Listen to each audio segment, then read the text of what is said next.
You've been told a story about public humiliation. It goes like this. When someone embarrasses you in front of others, the right move is to defend yourself immediately.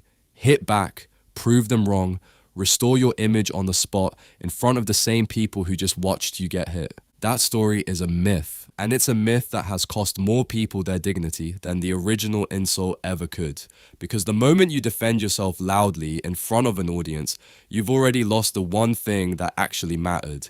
You've shown the room that the attack landed. Public humiliation isn't really an attack on your reputation. It's a test of your nervous system, performed live with witnesses and a verdict delivered in real time.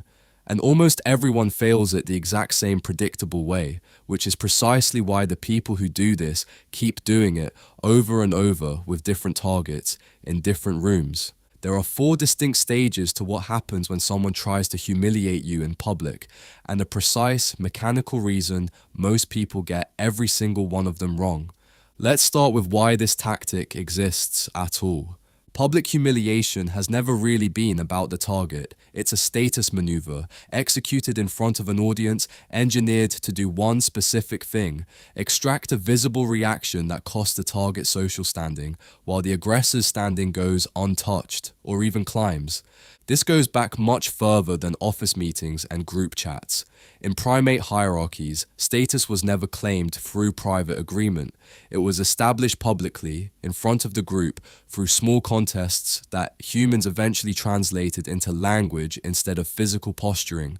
A joke at your expense in a meeting, a sarcastic comment in front of friends, a correction delivered with just slightly too much volume, just slightly too much delight. The content of the comment is almost irrelevant to what's actually happening underneath it. The real mechanism is this: can this person make you visibly lose composure in front of people whose opinion you both care about? If yes, status transfers. Publicly, immediately. Everyone in the room registers it, almost always without realizing they're registering anything at all. This is the first default setting worth understanding. Humiliation is a contest with an audience. It was never an insult with a single target. Stage 1, the setup. It rarely arrives as a direct, easily identifiable attack. A direct attack would be too obvious, too easy to deflect cleanly, and too easy for the room to instinctively side against the aggressor instead of going quiet. Instead, it arrives wrapped in something deniable. A joke, so that if you react badly, the problem quietly becomes that you're too sensitive, rather than that the comment was cruel. A compliment with a barb folded carefully inside it. A question asked in a tone that implies the answer should embarrass you, regardless of what you actually say in response. Wow, you're still working on that? I guess not everyone can keep up. No offense, but immediately followed by something clearly designed to offend. The deniability isn't incidental, it's the entire design. It hands the aggressor a clean exit if you respond strongly. I was just joking, relax. Why are you so worked up? While the actual blow still lands on everyone who heard the comment the first time, before the joke framing was retroactively applied to cover it. Stage 2, the audience check. Immediately after the comment lands, something happens that almost nobody in the room consciously notices, but that quietly determines everything that follows. The aggressor's eyes move, not toward you, toward the room. This single half-second glance is one of the most reliable tells in the entire interaction because it reveals exactly what the comment was actually for. They're checking whether the room laughed, whether the room has turned to watch you for your reaction, whether the social bet they just placed is paying off the way they expected. This is the precise moment that decides whether the exchange becomes a real conflict or quietly dies on its own, unnoticed. If the room doesn't react, no laughter, no obvious shift of attention toward you, the comment has nowhere left to go. It simply falls flat, and most aggressors in that exact moment will not escalate any further. The audience declined to fund the bet, and without funding, the bet collapses on its own. But if the room does react, even a small laugh, even a few eyes turning your way, the contest is now fully live, and what happens in the next 10 seconds is what actually decides who walks away having won it. Stage 3, the trap of the immediate defense. This is where almost everyone gets it wrong, and it's worth understanding precisely why, because the instinct here feels so reasonable in the moment. When humiliated in front of others, the instinct is to defend yourself immediately and visibly, to explain, to correct the record on the spot, to prove right there in front of everyone that the insult was false, unfair, or beneath you. Here is the mechanism that makes this instinct backfire almost every single time. A visible, urgent defense doesn't read to the room as, "This person was wrong." It reads as, "That comment mattered enough to provoke an immediate, energetic response." And mattering, visibly, urgently, in real time, is precisely the currency the aggressor was trying to extract from you in the first place. The actual content of your defense is almost irrelevant to what the room takes away from it. What the room registers, instantly and almost entirely unconsciously, is your emotional temperature. Did the comment get to you, or didn't it? A fast, heated, justifying response answers that question loudly, for everyone present. Yes, it got to me, and it got to me badly.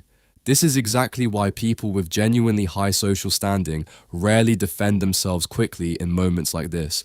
Not because the comment doesn't register, and not because they don't care what people think. It's because reacting with visible urgency signals precisely the vulnerability the aggressor was fishing for in the first place, and they know it.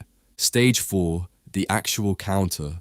So if defending yourself immediately is the trap, what actually works instead? The answer isn't silence, and it isn't aggression either. It's pace. The single most disarming thing you can do in this exact moment is slow down deliberately, right when everyone in the room is unconsciously expecting you to speed up. A short, visible pause before responding does something the aggressor's nervous system genuinely cannot interpret as a win. It reads as control, not as damage absorbed. After that pause, the most effective responses tend to share one quality in common. They redirect attention back onto the comment itself, rather than mounting a defense against it. A flat, calm question, something as simple as, "What made you say that?" does more damage to a cheap shot than any sharp retort ever could, because it quietly forces the aggressor to either explain a joke that was never actually meant to be explained out loud, or admit in front of the same room that there was nothing real behind it to begin with. Calm curiosity is unanswerable in a way that anger never is. Anger hands the aggressor exactly the reaction they were measuring for from the start. Calm curiosity hands them nothing usable and quietly redirects the discomfort back onto them in full view of the same audience that just watched them try to manufacture that exact discomfort in you. The room recalibrates almost instantly when this happens, not because you proved anything factually, because your nervous system simply refused to pay the bill the aggressor was trying to collect. Here's the architecture sitting underneath all 4 stages. Humiliation functions as a transaction. It requires the target's visible reaction as the currency that completes the exchange. No reaction, urgent or otherwise, means no transaction. The comment just evaporates quietly into the room, permanently unpaid. This is why composure isn't really about confidence, in the way people usually mean that word. It's a refusal to participate in someone else's status contest, on their terms, on their chosen timeline, in front of their chosen audience. And the people who consistently handle these moments well aren't somehow unaffected by the comment itself. They feel the same spike of adrenaline everyone else in the room feels. The actual skill lives entirely in the gap between feeling that spike and visibly performing it for an audience that's quietly, unconsciously counting on the performance to arrive right on schedule. So here's the question worth actually sitting with, long after this video ends. The next time someone tries this on you, and they will, because this exact dynamic is older than language itself, the outcome will not be decided by what they said. It will be decided entirely by how long you wait before you answer.